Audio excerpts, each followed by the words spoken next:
নমস্কার। আজকে সাপ্তাহিক রাশিফল নিয়ে আলোচনা করছি। আজকে বলো তুলা রাশি নিয়ে। তুলা রাশির এই সপ্তাহটা কেমন যাবে? 1 তারিখ থেকে 7 তারিখ।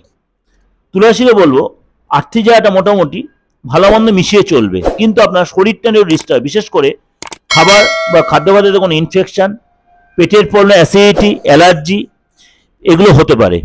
ফ্যামিলি থেকে কোনো হেল্প পাবেন, বাবা মার থেকে কোনো গিফট পেতে পারেন, কিন্তু বাবা মার শরীরটা নিয়ে মাঝে মাঝে একটু ডিস্টার্ব হতে পারে। আটকে থাকা অর্থ পাবেন, কিন্তু আপনার অনেকবার নক করতে হবে। গাড়ির পিছনে, গাড়ি রিপেয়ারের পিছনে বা ইলেকট্রিক্যাল আইটেম কিছু রিপেয়ার করতে হবে, হারিয়ে যেতে আপনার সেগুলো বা রিপেয়ার করতে আপনার খরচ হবে। কাজের মধ্যে যথেষ্ট ব্যস্ততা থাকবে, মাঝে মুডটা একটু অফ হতে পারে।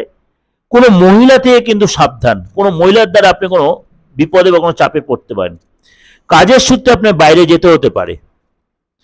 আপনার পার্টনার ব্যস্ত থাকবে, লাইফ পার্টনার বলুন, বিজনেস পার্টনার বলুন, বা আপনার প্রেমিক বা প্রেমিকা তার নিজস্ব কাজে ব্যস্ত থাকবে।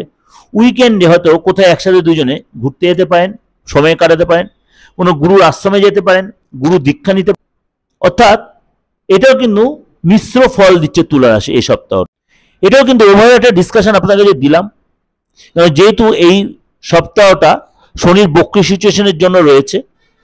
শনি এখন এই আগামী 5 মাস বক্রি যাবে। এই শনি বক্রি প্রোগ্রাম বক্রি হওয়াতে আপনার রাশিতেও কি ভালো মন্দ সেটা আমি আলোচনা করেছি।